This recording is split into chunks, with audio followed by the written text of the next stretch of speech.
Hey everybody, happy Tuesday as always. This is Kathy Hester from healthyslowcooking.com, and I'm trying something new with the split screen, so we'll see how that works out. I wanted you to be able to see, even while I was talking though, some of these beautiful beans. So first off, let me tell you, this is not a sponsored post. It is not sponsored by Rancho Gordo. I just love their beans. So I wanted to go ahead and let you know, because it may seem a lot like a sponsored live, because I really love them a lot. Rancho Gordo beans come out of California, and there's the owner, Steve, works with a lot of farmers in Mexico, and he does lots of really neat things about saving heirloom beans. And if you guys aren't sure what heirloom beans are, if you've heard of heirloom tomatoes, it's pretty much the same. And that it's more of a rare varietals that either didn't ship well across the country or were a little harder to grow. And that, that's why we have those icky winter tomatoes that don't taste like anything and aren't really red. They're obviously not my favorites.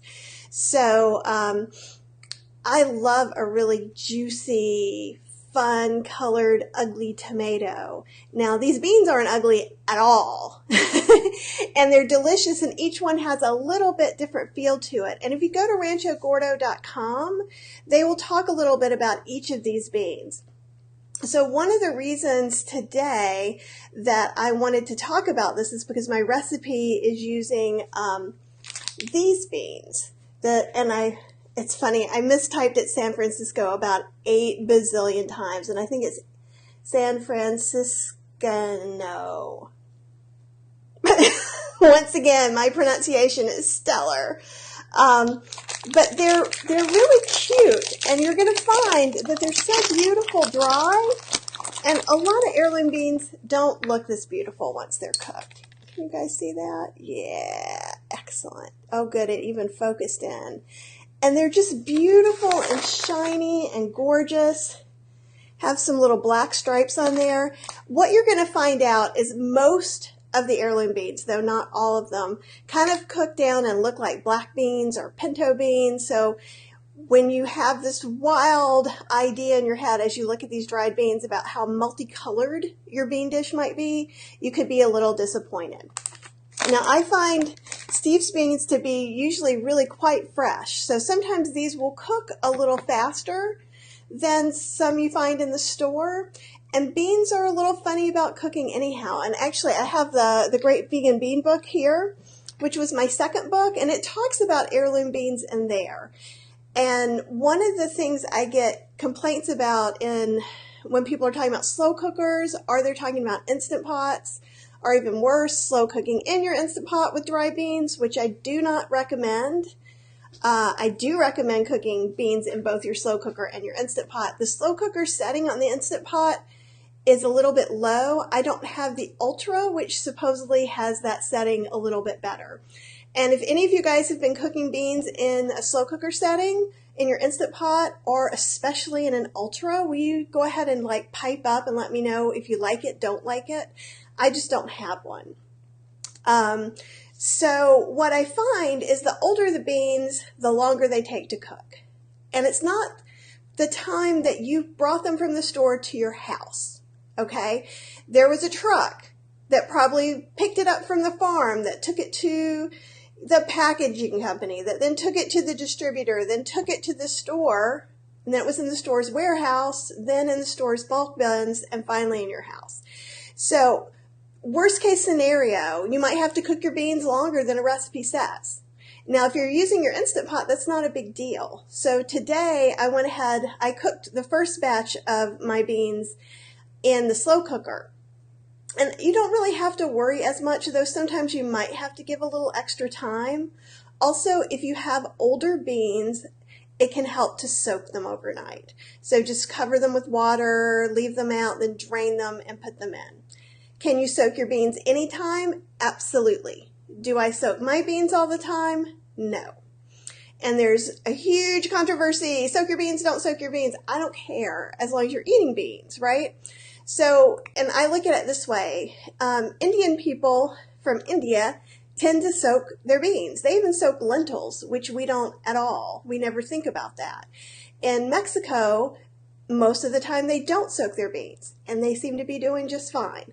If you have some special dietary distress around beans, or you're starting to add a lot of fiber into your diet, it can help to soak them, drain them, and then go ahead and cook them. So you can try it a bunch of different ways. There's also different herbs that can kind of help your digestion as well, and we can talk about those. If you guys have some questions about particular herbs, chilies, or beans, let me know. Now, you don't have to have fancy, expensive heirloom beans to make any of my recipes ever. So even though I'm calling for these fancy San Franciscano beans, you could use pinto beans, right? And a lot of times on Rancho Gordo, they will talk about which one it's kind of close to as well, so it gives you a good idea.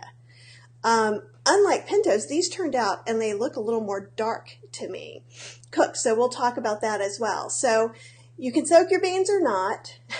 That's up to you. When you soak your beans and you're cooking them in a recipe that says don't soak your beans, you're gonna use less water. How much can vary between the bean? So that can be an issue.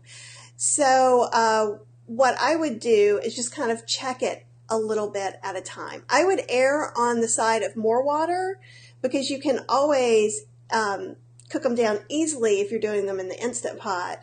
To get rid of that water, just turn it to the saute function. If you are cooking in a slow cooker, worst case scenario, you put it in another pot or you put it in the oven and let the water evaporate that way. If you have too little water, your beans aren't going to cook. So that's why I prefer to err on one side than the other. And what I would love to hear from you guys who are watching right now is if you soak your beans or not. No judgment. I'm good either way. I'm just curious.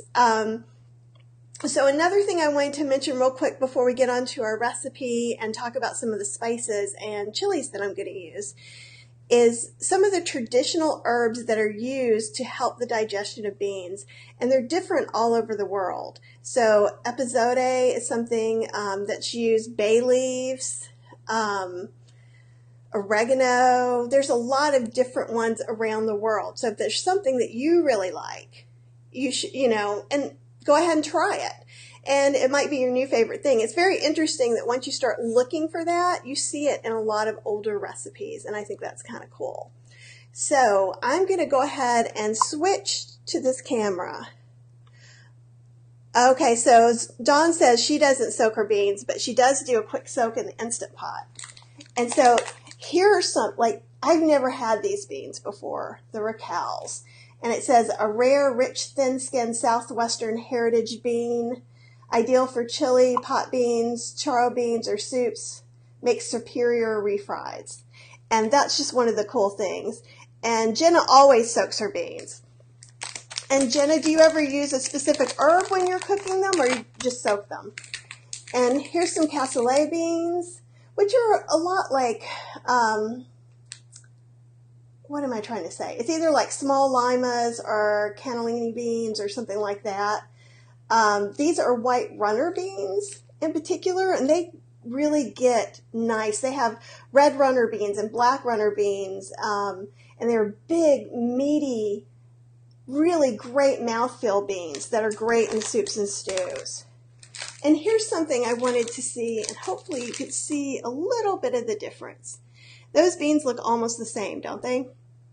The one to your right is pinto beans. You can get those so cheap in the store, you guys. And so you can use pinto beans in anything. Now, cranberry beans are super fancy beans, and those are going to cost more. Can you use either one in things? Absolutely. Let's see what Steve has to say. Classic bean of the Southwest, good with all Mexican and Western food, whole or refried. Cranberry beans for stews, baked beans, and more. A velvety texture makes it a great addition to minestrone soups. So you can always get some kind of cool clues. And these are eye of the goat beans, and they're pretty yummy. I also like Mother's Stallard beans, and they're almost like football shaped, and this is close to those, at least in shape. And so he says this has a really good pot liquor.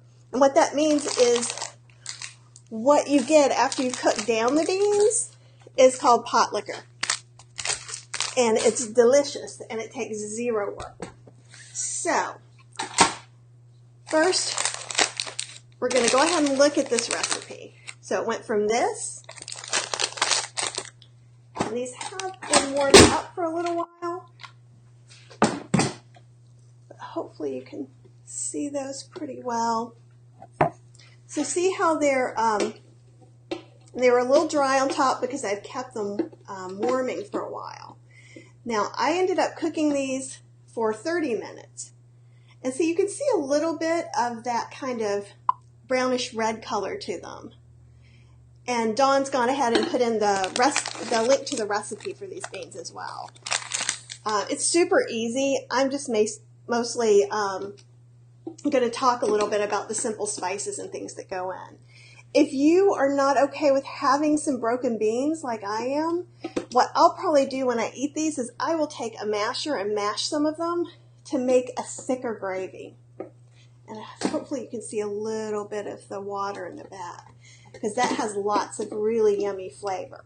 So I cooked these for 25 minutes on high pressure, and I did obviously half of these. So the recipe on the blog post calls for a whole pound of beans. So it's a whole pound of beans and like 4 cups of water. This I did half pound of beans and 2 cups of water. And I think the ratio is pretty good. But it's all up to you. And again, some people are really funny about their beans splitting at all. So at 25 minutes, if I was that person who wants the perfect beans, what I would have done is just turn it on to saute, and then I would have gone ahead and just let them cook and move them around. Sometimes I do find that the tops of the beans can be a little bit dry when you're using the Instant Pot, and it's a really easy solution is just to go in and stir them around for a little bit and let them stay on saute for a few more minutes. I'm always okay with my beans being a little bit softer. I like them kind of New Orleans style, and that's what Dawn is talking about. And a lot of times they traditionally use lard. In some of the cans there's palm oil or coconut oil. There's some sort of rich, thick, saturated oil that's in there. And so what I do, instead of using any oil at all to create that, is I go ahead and just mash some of the beans. And the beans are kind of white on the inside. So it kind of even gives it the right color. So I really like that a lot. So, and Gina was saying she didn't know about adding spices to soak. Oh, you wouldn't add the spices when you're soaking them. You would add them while you're cooking them to just help them be a little more digestible. And you guys, why don't you tell me some of your favorite beans? I would really like to know that. I'm going to move this where you can still see it a little bit for people who just come in, right? How's that? Okay, so let's talk a little bit about the spices. And I'm going to go back over here. So I'm using a couple of things that I use a lot when I'm using, hey, Robert, when I'm doing slow cooker food, which is granulated garlic and granulated onion. Do you have to use these? No. You could go ahead and saute your onions and garlic first. You could add it in and just see what happens. In the Instant Pot, it's really easy to saute them. In my ceramic slow cooker, I'd have to do something else. And just a reminder, the ingredients in these should be garlic and onion. And that should be it, right? It's a one ingredient thing. So basically they take those, dehydrate them, and grind them into a powder. So the next thing I want to talk a little bit about is oregano. So in this particular recipe, I'm asking for a Mexican oregano, and I've gotten this one from Rancho Gordo in one of my Bean Club boxes. And so what you just saw too was pretty much everything from that bean box. I'll show you some special stuff I got too. What I love about their oregano, and you can do this too if you grow your own, is see how it's more of a whole leaf and you can crumble it. It's really nice. Oh yeah, I love all the beans. So, and you guys, if you feel bean limited, go ahead and look at Rancho Gordo's site. Okay, so this is some marjoram. Marjoram is not oregano, right? But it's pretty close. It has more of a floral aroma. And so does the non-Mediterranean oregano. So this is the regular oregano. And this is pretty good as far as that goes, as far as leaves. And what you can smell a difference. You smell a little bit of citrus, and to me that comes off a little floral. If you don't have Mexican oregano, use what you got. What I would suggest, if you have marjoram as well, I would use marjoram instead. If you don't, whatever you put in there is going to taste delicious. So if anybody complains about beans, then they can go find something else to eat. So as far as I'm concerned, I put a little smoked paprika in there, and I like that for the smoky flavor. I'm also putting in some liquid smoke. So you could, if you don't like liquid smoke, you could do extra smoked paprika, but I like these to have a little bit of a smoky flavor. I'm using, I think I use a half teaspoon of liquid smoke in these. And it doesn't really stand out. It just kind of blends in to kind of create a general kind of gravy aroma that I like. So now let's get down to the part that may intimidate you a little bit. So chili powder. And this, I actually made this in another video. And so hopefully you guys can see that real good. Let's break up some of this. There you go. So it smells so good. And what I did is I bought some inexpensive whole chilies. And this one, I think I used Californian chilies, which are very mild. So all I did was toast them up a little bit after I took the ribs and the seeds out. Toast them until they're really nice and dry, and then put them in a spice grinder. You can also use like a Vitamix blender. Just if you're doing a spicy chili, be sure that after you let the lid go, all the dogs are barking. I think we're getting a delivery. Hopefully it's something fun. But you can also buy just chili powder. So it's different than chili powder in that you're going to use in a chili, because that's going to have cumin and a bunch of different other flavors that are delicious. And Robert, sometimes I put the liquid smoke in before, and sometimes I do it after. So I'm going to just run real quick and let her out so maybe we can actually hear each other.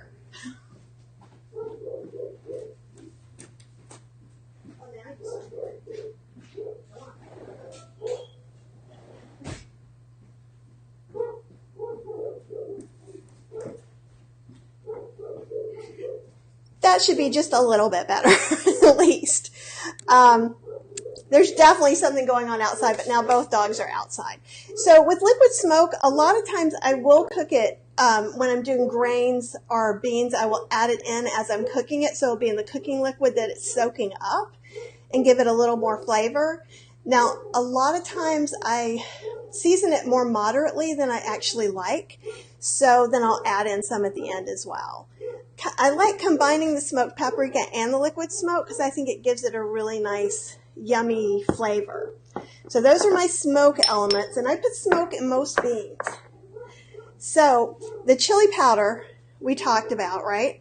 So this is just a chili powder I made. You can still buy chili powders too. And I think it's Guajillo chili. Many apologies for my non-existent Spanish. But this is another chili powder. And if you smell the two side by side, oops, let's go this way.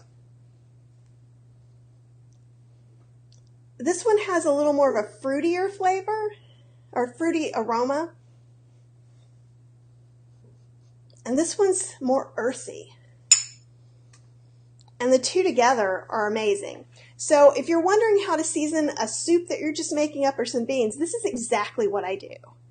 I literally will take the beans, right, smell them,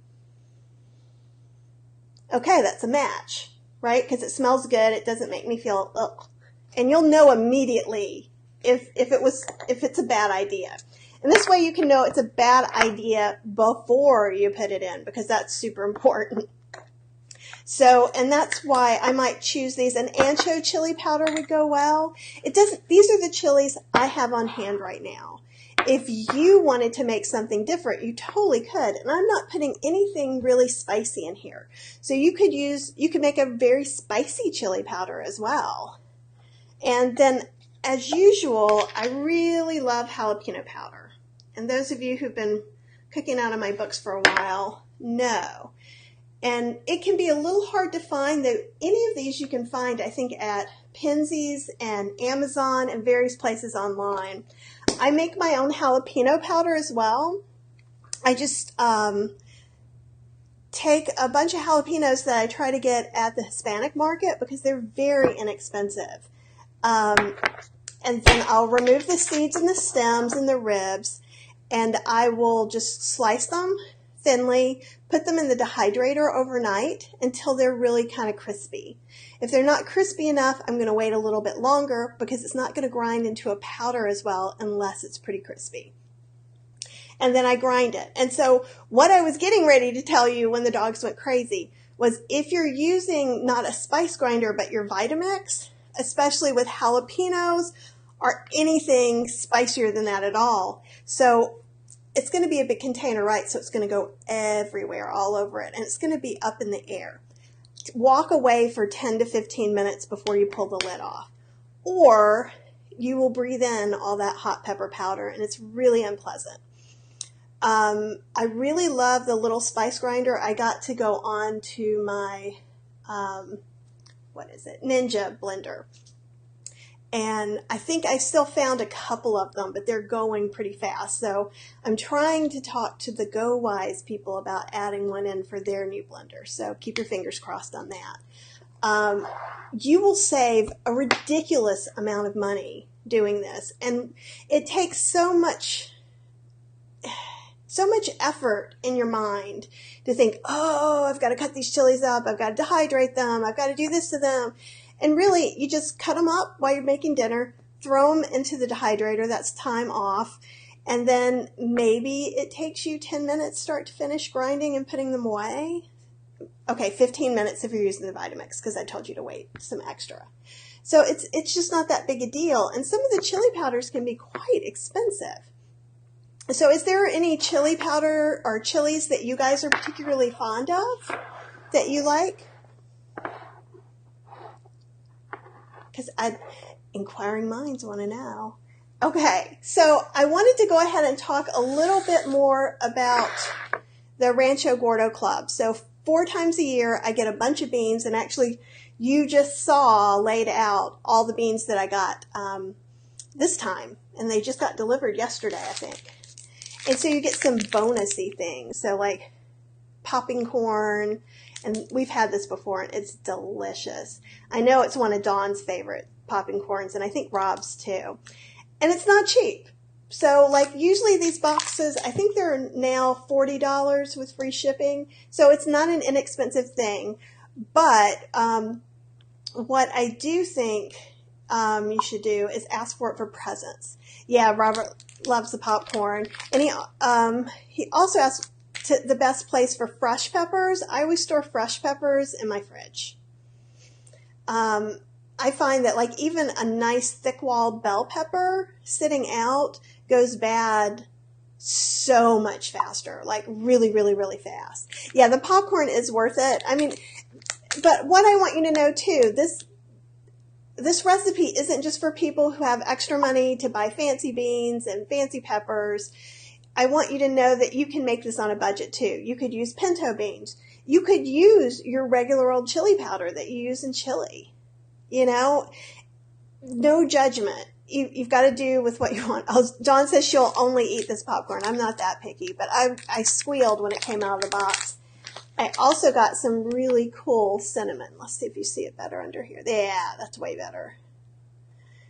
And in another package I got, I believe it was last year, This is a spice blend that has chili and lime and a little bit of brown sugar, and it is so good on roasted corn. So basically, the whole wind-up of today's recipe and demo is to show you that heirloom beans are accessible. And beans are just really good anyhow. So if you're eating pinto beans or you're eating cranberry beans, I don't care. Make sure that you're trying them some different ways if you're not liking beans. So if you're having a problem liking beans, talk to me, because it's all going to happen with the spices and the herbs that you use. You could make white beans with an Italian seasoning. You know, it's really limitless. I got some really giant beans. Actually, I think that was in this one. Let me grab them, because these things are massive. So let's put them next to some pintos. Yeah, camellia red beans are good too. So see how huge these are? So you could do like a nice tomato sauce. And this is a great name. So if you have any questions about beans, if you have the Great Vegan Bean book, go ahead and take a look in there. It talks a lot about it and a lot about the beans, the cheaper beans you can substitute for everyone. So if you have any questions, tell me in the comments. Tell me also what your favorite bean is. What's your favorite bean cooking method? Do you like doing them on the stove, in the oven? Do you do them in your Instant Pot or your slow cooker? And with that, I'm going to say have a great week, and I'll talk to you next week.